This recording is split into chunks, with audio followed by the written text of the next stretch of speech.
नमस्कार मेरे प्यारे भक्तों, आप सभी का हृदय से स्वागत है मेरे इस भक्ति चैनल अनुराधा भक्ति संसार में।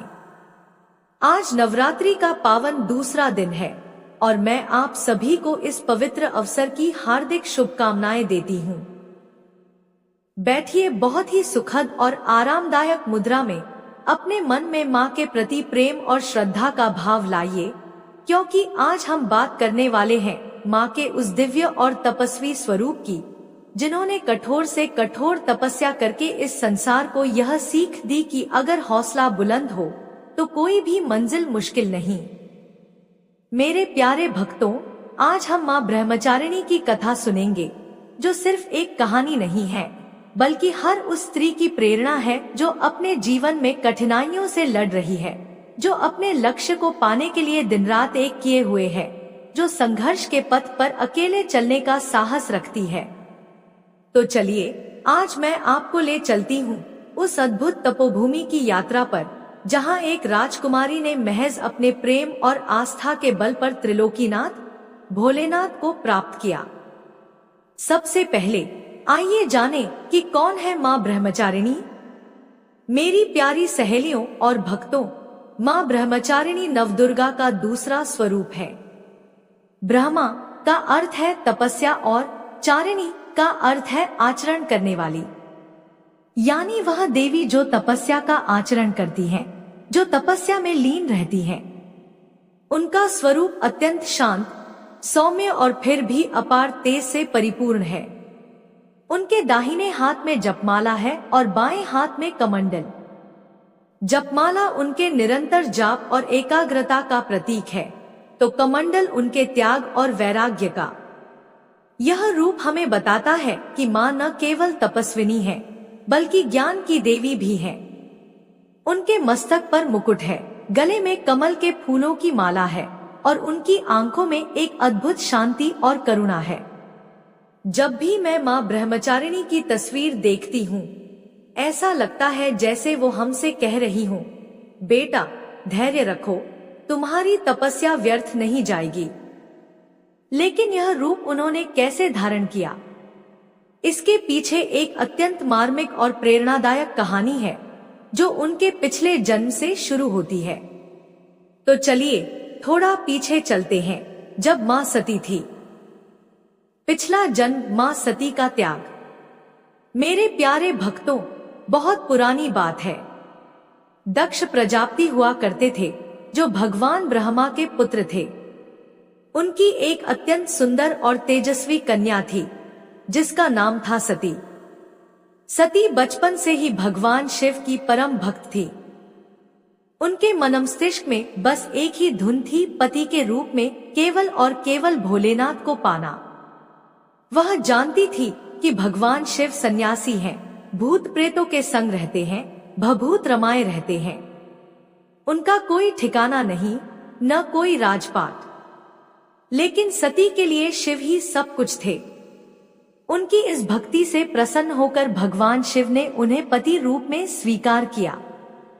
सती का विवाह धूमधाम से शिव जी से हुआ, लेकिन यह विवाह दक्ष प्रजापति को बिल्कुल पसंद नहीं आया। वे शिव जी के रहन सहन और उनके वैरागी स्वरूप से हमेशा खिन्न रहते थे। समय बीतता गया। एक बार दक्ष प्रजापति ने एक विशाल यज्ञ का आयोजन किया, जिसमें उन्होंने सभी देवी देवताओं और ऋषि मुनियों को निमंत्रण भेजा, लेकिन जानबूझकर शिव जी और सती को नहीं बुलाया।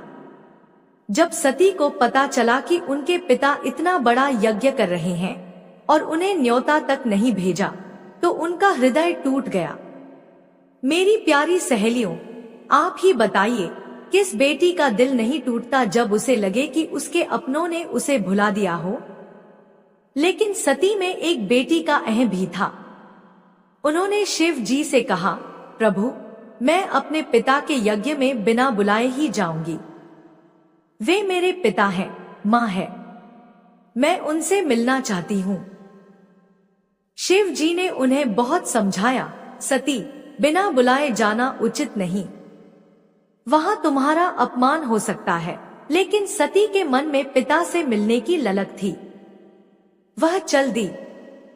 पिता के घर पहुंचकर सती ने देखा कि सभी उन्हें अनदेखा कर रहे हैं। कोई स्वागत नहीं, कोई आदर नहीं।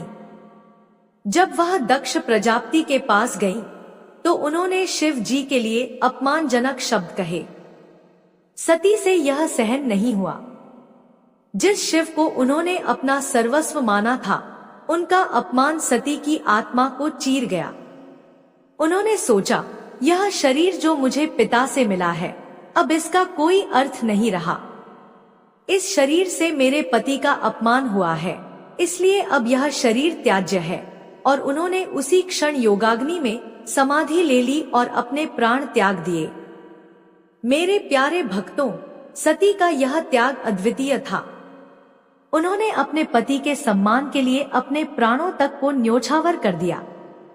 लेकिन कथा यहीं खत्म नहीं होती। यह तो एक नई शुरुआत थी। कठोर तपस्या की कहानी। सती के जाने के बाद भगवान शिव गहरे सदमे में चले गए। उन्होंने सती के शरीर को अपने कंधों पर उठाया और पूरे ब्रह्मांड में विचरण करने लगे। तब भगवान विष्णु ने अपने सुदर्शन चक्र से सती के शरीर के टुकड़े किए, जो जहां जहां गिरे वहां शक्तिपीठ बन गए। सती ने अगला जन्म हिमालय राजा की पुत्री के रूप में लिया। इस बार उनका नाम रखा गया पार्वती। बचपन से ही पार्वती को पता था कि उनका पति भगवान शिव ही है। वह शिव जी की साधना और आराधना में लीन रहने लगी। लेकिन शिव जी तो सती के वियोग में घोर तपस्या में लीन थे। उनका ध्यान इस लोक से हट गया था। उन्हें पार्वती के प्रेम का ज्ञान नहीं था और न ही वह किसी और से विवाह करना चाहते थे। पार्वती के मन में भोलेनाथ को पाने की प्रबल इच्छा जागी।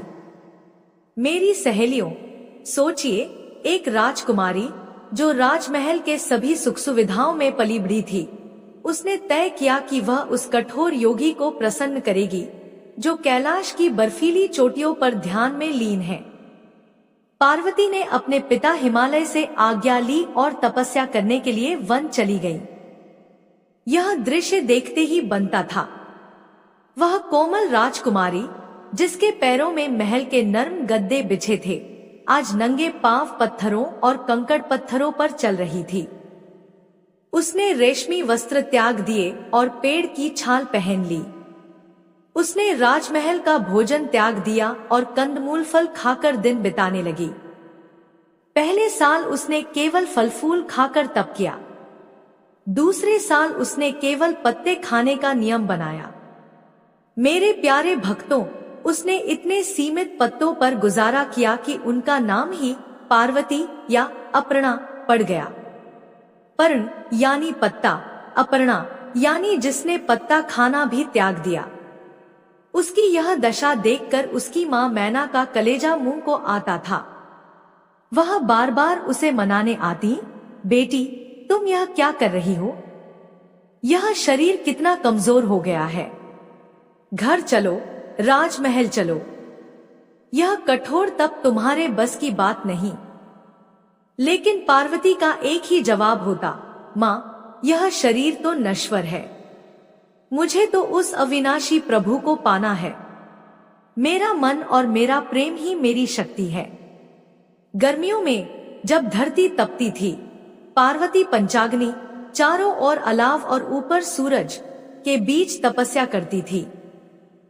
बरसात में जब मूसलाधार बारिश होती थी, वह खुले आसमान के नीचे भीगती रहती थी और अपने इष्ट का नाम जपती रहती थी।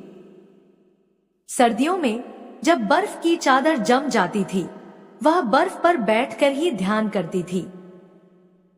उसने हजारों वर्षों तक ऐसी घोर तपस्या की। उसका शरीर सूखकर कांटा हो गया था, लेकिन उसकी आत्मा का तेज दिन प्रतिदिन बढ़ता जा रहा था। उसके इस अटूट विश्वास, धैर्य और प्रेम की खबर जब देवताओं तक पहुंची तो सब आश्चर्यचकित रह गए। भगवान शिव को प्राप्त करना। मां पार्वती की इस कठोर तपस्या से तीनों लोकों में हलचल मच गई। उनके तप की अग्नि इतनी प्रचंड हो गई कि देवता भी व्याकुल हो उठे। अंत में स्वयं भगवान शिव को उनके समक्ष प्रकट होना ही पड़ा। एक दिन जब पार्वती अपनी तपस्या में लीन थी, एक ब्राह्मण कन्या के वेश में ऋषि नारद वहां पधारे। उन्होंने पार्वती से कहा, बेटी, तुम किसके लिए इतना कष्ट उठा रही हो?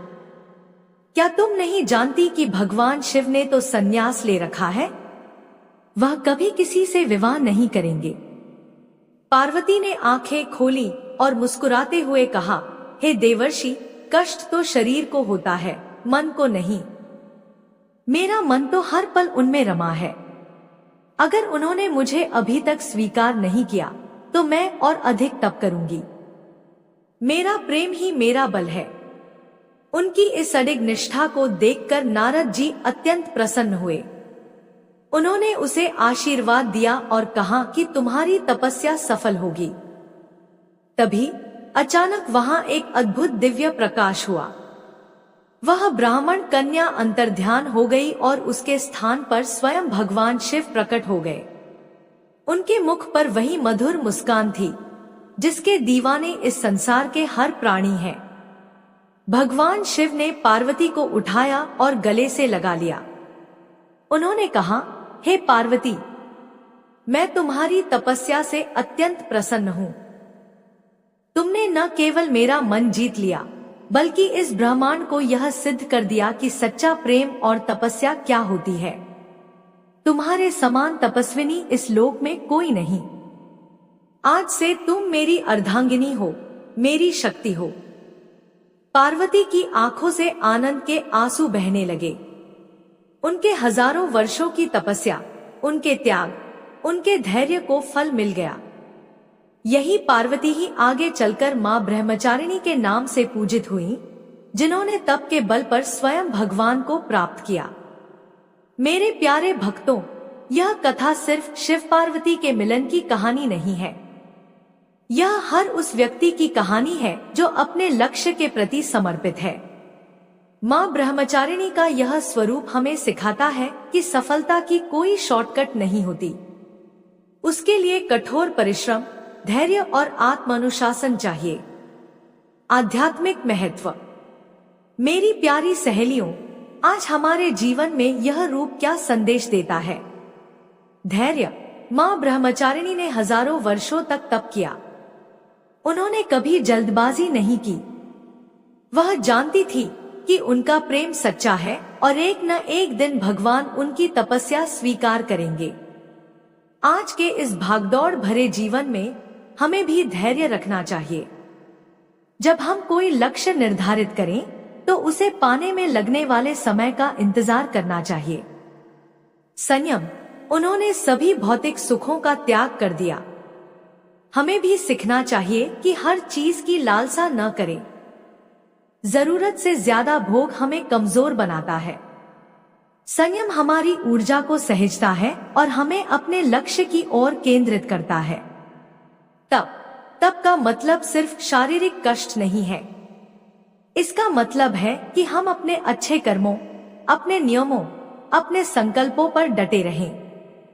चाहे कितनी भी बाधाएं आएं, हम अपने सच्चे मार्ग से न भटके। आत्मविश्वास।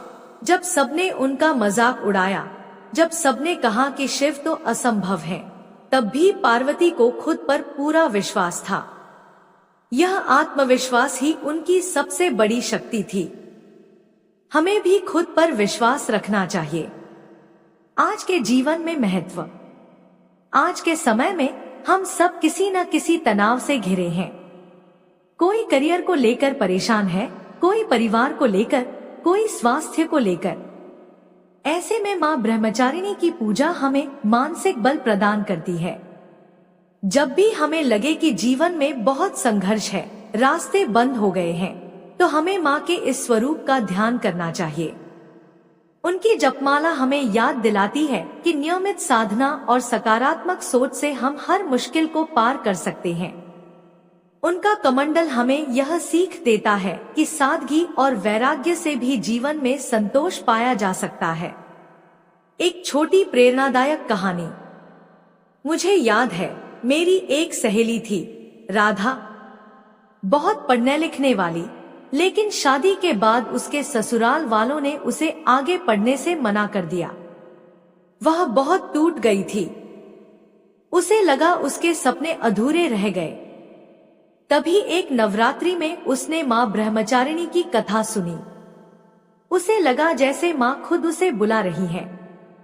उसने ठान लिया। उसने घर के कामों के बीच से समय निकाला, रात में देर तक पढ़ाई की, ऑनलाइन कोर्स किए। उसके ससुराल वालों ने उसका बहुत मजाक उड़ाया, लेकिन उसने धैर्य नहीं खोया। माँ ब्रह्मचारिणी की तरह वह भी अपने तप में लगी रही। आज वह एक सफल अध्यापिका है और अपने पैरों पर खड़ी है। वह कहती है, माँ ब्रह्मचारिणी ने मुझे सिखाया कि अगर इरादे मजबूत हों तो कोई भी दीवार बड़ी नहीं होती। तो देखा मेरे प्यारे भक्तों, माँ की कृति सिर्फ कथाओं तक सीमित नहीं है, वह हमारे जीवन में भी उतर सकती है। पूजा विधि। अब मैं आपको बताती हूँ कि नवरात्रि के दूसरे दिन माँ ब्रह्मचारिणी की पूजा कैसे करें। बहुत सरल विधि है। एक स्नान आदि से निवृत्त होकर स्वच्छ वस्त्र धारण करें। हरे रंग के वस्त्र पहनना इस दिन विशेष शुभ माना गया है। 2, एक चौकी या पाटे पर लाल या पीला कपड़ा बिछाकर माँ की मूर्ति या तस्वीर स्थापित करें। 3, सबसे पहले माँ का ध्यान और आवाहन करें। मंत्र बोले, ओम देवी ब्रह्मचारिण्य नमः। 4, माँ को जल या पंचामृत, दूध, दही, घी, शहद, चीनी से स्नान कराएं। फिर स्वच्छ जल से धो दें। 5, माँ को सुंदर वस्त्र, चुनरी और श्रृंगार की सामग्री अर्पित करें। उन्हें फूल, विशेषकर गुड़हल या कमल के फूल अर्पित करें। 6, इस दिन माँ को शक्कर या मिश्री का भोग लगाना अत्यंत शुभ है। शक्कर मिठास का प्रतीक है। यह हमारे जीवन की कड़वाहट को दूर करती है। आप पंचामृत का भी भोग लगा सकते हैं। 7, माँ ब्रह्मचारिणी को हरे रंग की वस्तुएं अत्यंत प्रिय है। आप उन्हें हरी मूंग दाल का हलवा या हरे फल जैसे अंगूर, सेब का भोग भी लगा सकते हैं। 8, इसके बाद माँ की आरती करें और फिर परिवार के सभी सदस्यों को प्रसाद बांटें। भोग और रंग का महत्व। शक्कर, माँ को शक्कर अर्पित करने का अर्थ है कि हम उनसे अपने जीवन में मधुरता, शांति और सद्भावना की प्रार्थना करते हैं। यह हमें सिखाता है कि कठोर तपस्या और संयम के बाद भी जीवन में मिठास और प्रसन्नता होनी चाहिए। हरा रंग प्रकृति, शांति, विकास और नवचेतना का प्रतीक है। माँ ब्रह्मचारिणी की पूजा में हरे रंग का उपयोग हमें बताता है कि हमारी आंतरिक शक्ति, तप ही हमारे जीवन को निरंतर विकसित और हरा भरा रख सकती है। समापन। मेरे प्यारे भक्तों, मेरी प्यारी सहेलियों, माँ ब्रह्मचारिणी की यह कथा हमें यही संदेश देती है कि इस संसार में कोई भी चीज असंभव नहीं है। अगर मन में विश्वास हो, हृदय में प्रेम हो और आत्मा में तप की ज्वाला हो तो हम हर मुश्किल को पार कर सकते हैं। माँ ने स्वयं अपने उदाहरण से हमें यह सिखाया है। आज नवरात्रि के इस पावन दूसरे दिन माँ ब्रह्मचारिणी आप सभी को इसी तरह का अडिग विश्वास, अटूट धैर्य और असीम शक्ति प्रदान करें। वह आपके जीवन के सभी कष्टों को हर ले और आपके मार्ग को प्रकाशित करें। उनकी जपमाला की कड़ियों की तरह आपका जीवन भी सफलताओं और खुशियों से गुंथा जाए। माँ तुम्हारे चरणों में हमारा यह प्रेम और श्रद्धा का भाव सदा बना रहे।